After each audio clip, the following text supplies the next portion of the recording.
एक छोटे से शहर में पहाड़ों के बीच बसा हुआ रघु नाम का एक गरीब दर्जी रहता था। रघु अपने छोटे से घर में पत्नी सीमा और बेटे आरव के साथ रहता था। उसका जीवन कठिनाइयों से भरा था। रघु की दुकान बहुत छोटी थी और उसमें ज्यादा ग्राहक नहीं आते थे। अक्सर दिन भर काम करने के बाद भी वह अपने परिवार के लिए भरपेट खाना नहीं जुटा पाता था।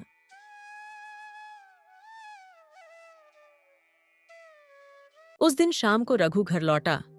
उसके चेहरे पर थकावट साफ झलक रही थी।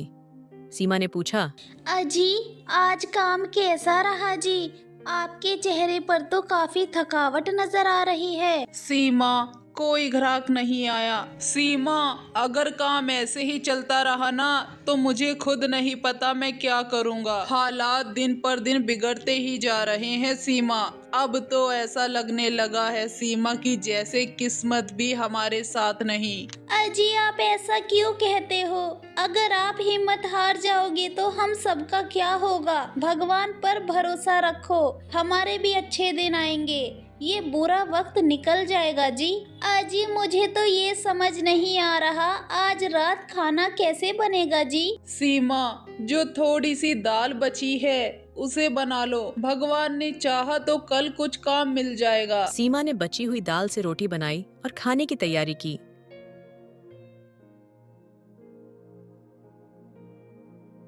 तभी दरवाजे पर एक बूढ़ा आदमी की दस्तक हुई। दरवाजे पर एक बूढ़ा आदमी खड़ा था।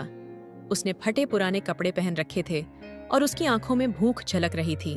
बेटा, क्या तुम्हारे पास खाने को कुछ है? इस भूखे की मदद कर दो बेटा। 4 दिन से कुछ भी नहीं खाया। रघु ने असमंजस से सीमा की ओर देखा।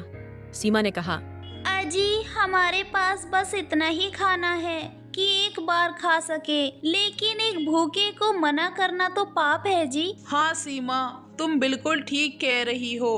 कोई नहीं, हम भूखे रह लेंगे, लेकिन हम किसी को खाली हाथ नहीं भेज सकते। सीमा ने अपना हिस्सा बूढ़ा आदमी को दे दिया। बूढ़ा आदमी ने खाना खाकर तृप्त होकर कहा, बेटा, तुमने मेरी भूख मिटाई है। बदले में मैं तुम्हें ये हार दे रहा हूँ। ये हार तुम्हारी बहुत मदद करेगा बेटा, लेकिन इसे लालच में इस्तेमाल मत करना बेटा। ठीक है बाबा, आप कहते हो तो मैं इस हार को रख लेता हूँ।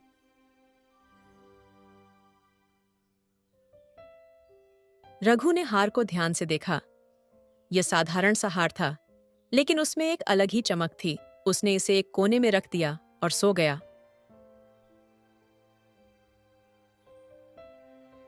अगली सुबह मजाक में उसने कहा, हे भगवान, काश मेरे पास एक नई सिलाई मशीन होती। अचानक कमरे में रोशनी चमकी और उसके सामने एक नई सिलाई मशीन प्रकट हो गई।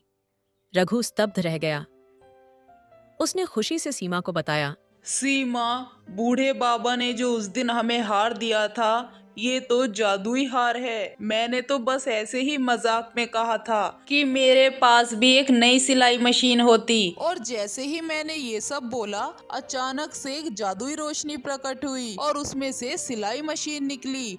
मुझे तो विश्वास ही नहीं हुआ कि ये चमत्कार कैसे हो गया सीमा।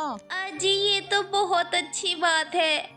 भगवान का ही कोई इशारा होगा जो उन बूढ़े बाबा को हमारी मदद करने के लिए भेजा। हाँ सीमा, लगता है अब हमारे अच्छे दिन आ चुके हैं। रघु ने अपनी दुकान में सिलाई मशीन लगाई और तेजी से काम करना शुरू कर दिया। अब ग्राहक उसकी दुकान पर आने लगे। कुछ ही महीनों में रघु की दुकान शहर में मशहूर हो गई। लोग उसकी सिलाई की तारीफ करने लगे। उसका परिवार अब सुखी था। लेकिन यही खबर धीरे धीरे पूरे शहर में फैल गई। शहर का सबसे अमीर व्यापारी धनराज रघु की सफलता से चकित था। उसने अपने नौकरों को भेजा कि वे रघु के बारे में पता लगाएं। नौकरों ने वापस आकर बताया, सेठी जी, रघु के पास एक जादुई हार है। वो उसी की मदद से अमीर बन रहा है। उसने खुद यह देखने का फैसला किया।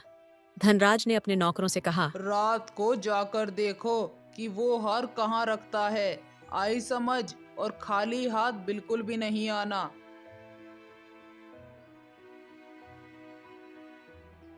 उस रात जब रघु और उसका परिवार गहरी नींद में था, धनराज चुपके से उसके घर में घुस गया। उसने देखा कि हार एक अलमारी में रखा था। धनराज ने हार चुरा लिया और खुशी खुशी अपने घर ले गया। उसने हार देखकर कहा, मुझे सोने के सिक्के चाहिए। जैसे ही धनराज ने यह कहा, हार ने सोने के सिक्के प्रकट किए, लेकिन तभी उसके हाथ में जलन होने लगी। हार से एक तेज चमक निकली और धनराज के हाथों पर गहरे घाव हो गए। कोई तो बचाओ, वह दर्द से मेरे चीखने हाथों लगा में बहुत और हार को जलन हो फेंक रही दिया। है।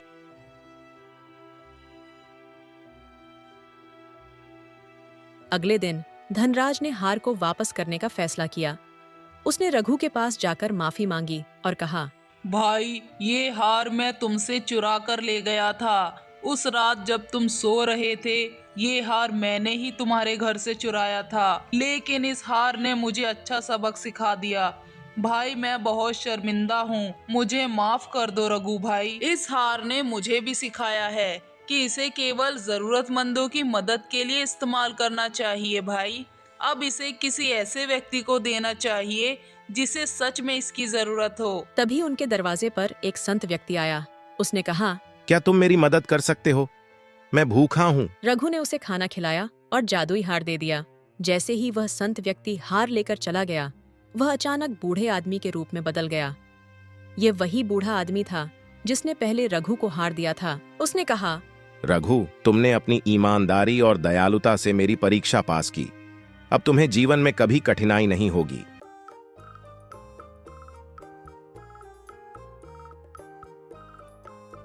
रघु और उसका परिवार हमेशा के लिए सुखी हो गया।